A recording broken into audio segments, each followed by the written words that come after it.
Angle 4 plus angle 5 180 degree, angle 4 and angle 5 ये 180 degree है, तो ये then A parallel to B, तो इसको क्या लिखेंगे, angle 4 angle 5 co-interior angle, interior angle are supplementary,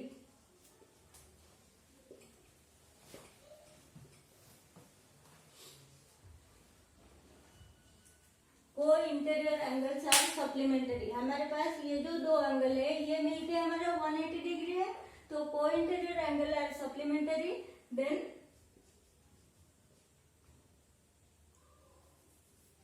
so A parallel to B. क्यों ये पैरेलल होगा, क्योंकि ये 180 डिग्री है तो ये ऑल्सो 180 डिग्री होगा, ये दोनों मिलके, इट मीन्स ये alternate interior angles are equal, so ये बोथ लाइंस आर पैरेलल। ठीक है, देन देखते हैं सेकंड वन। सेकंड वन में क्या दिया है, इन द एडजॉइनिंग फिगर, ये सेकंड वन का फिगर दिया हुआ है, the pair of corresponding angles. हम कॉरेस्पॉन्डिंग एंगल्स का पेयर लिखेंगे। कौन है कॉरेस्पॉन्डिंग एंगल, यहाँ पे कॉरेस्पॉन्डिंग एंगल कौन है, 4 and 8, 1 and 5, तो इसका क्या लिखेंगे, एंगल 4 एंड एंगल 8, देन और कौन होगा, 1 and 5, angle 1 and angle 5, then वैसे ही 3 and 7, angle 3 and angle 7, angle 2 and angle 6, angle 2 and angle 6, तो ये हो गया आपका corresponding angle, pair of corresponding angle. यहाँ पे 4 पेयर ऑफ कॉरेस्पॉन्डिंग एंगल हमारे पास है।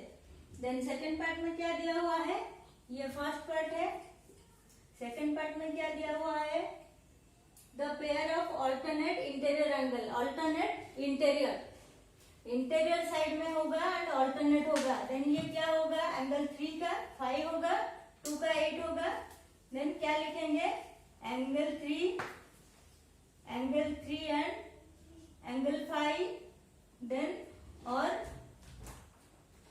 Angle 2 and angle 8। ओके, ये हो गया आपका ऑल्टरनेट इंटीरियर एंगल।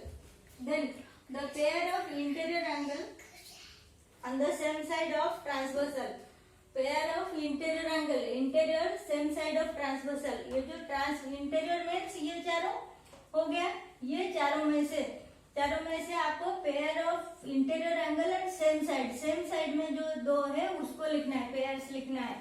तो थर्ड का आंसर क्या हो जाएगा हमारा, सेम साइड सेम इंटीरियर 2 का 5, क्या लिखेंगे, एंगल 2 एंड एंगल 5, और एक है 3 का 8, angle 3 and angle 8।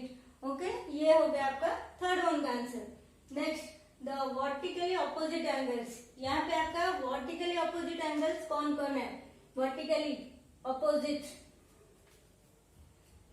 Fourth one, vertically opposite angles are कौन कौन है, angle 1 and angle 3, angle 1 and angle 3, next angle 2 and angle 4, next 8 and 6, angle 5 and angle 7, 5 का 7 हो गया, then 6 का 8 हो जाएगा, angle 6 and angle 8, ये सब वर्टिकली ऑपोजिट एंगल। 4 का 2 हो गया, 1 का 3 हो गया, देन 6 का 8 हो गया, 5 का 7 हो गया, ये हो गया वर्टिकली ऑपोजिट एंगल। ओके, ये 4 पार्ट हो गया हमारा। नेक्स्ट हम करेंगे क्वेश्चन नंबर 3। क्वेश्चन नंबर 3 देखते हैं। क्वेश्चन नंबर 3 में क्या दिया है, in the adjoining figure P parallel to Q find the unknown angle. तो अननोन एंगल जो दिया हुआ है इसका वैल्यू फाइंड आउट करना है, तो करते हैं, सॉल्व करते हैं। तो फर्स्ट ये दिया है 125, तो ये हमारा है लीनियर पेयर, ये दो एंगल ई एंड 125 ये लीनियर पेयर है। तो कैसे निकालेंगे? Angle E is equal to 180 degree minus 125 degree is equal to हमारा हो गया 55 डिग्री। क्यों हुआ एंगल ई? क्योंकि ये दोनों मिलकर लीनियर पेयर फॉर्म करते हैं, linear pair.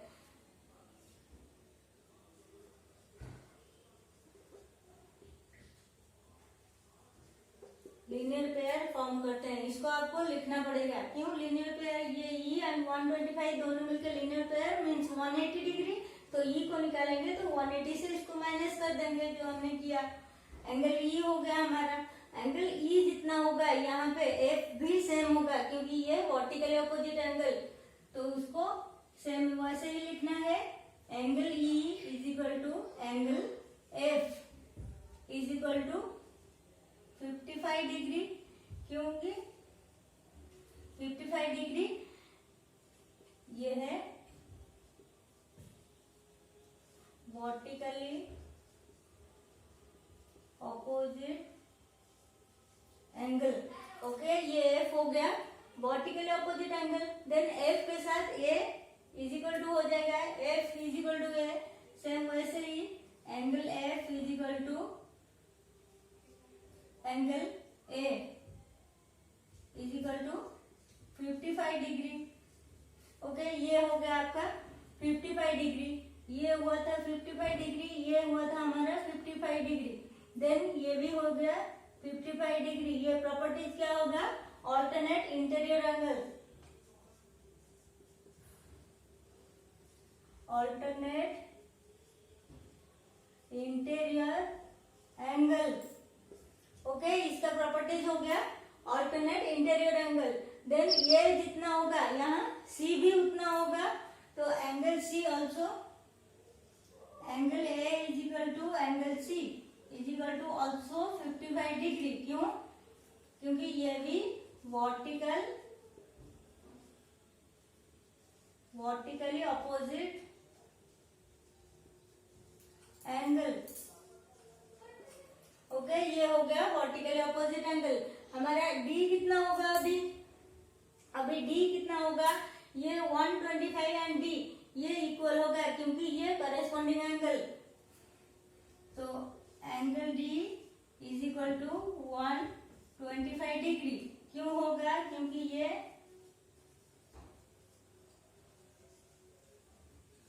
Corresponding angle. Okay, ये कॉरेस्पॉन्डिंग एंगल इस एंगल का कॉरेस्पॉन्ड ये है, ये इक्वल है, तो D is equal to 125 degree हो गया हमारा। देन अब कौन बचा है? B, angle B। Angle B से 125 होगा क्योंकि ये दोनों वर्टिकली ऑपोजिट एंगल है। तो यहाँ पे हम लिखते हैं angle B is equal to 125 degree. क्यों है? ये angle D is equal to angle B और ये वर्टिकली ऑपोजिट एंगल। ये वर्टिकली ऑपोजिट एंगल ये हमारा हो गया 55 डिग्री। देन ये हो गया 125 डिग्री, ये भी हो गया 125 डिग्री। ओके, ये हमारे यहाँ सब निकल गया। ये एंगल ए, फिर ई, एंगल ई पहले निकला, देन एफ, देन आपका ए, देन सी, देन डी, देन बी, सारा निकल गया। तो ये है उसका आंसर। आपको यहाँ अननोन एंगल्स को तो फाइंड आउट किया, साथ में उसका प्रॉपर्टीज भी हमने लिखा। नेक्स्ट हम देखते हैं क्वेश्चन नंबर 4।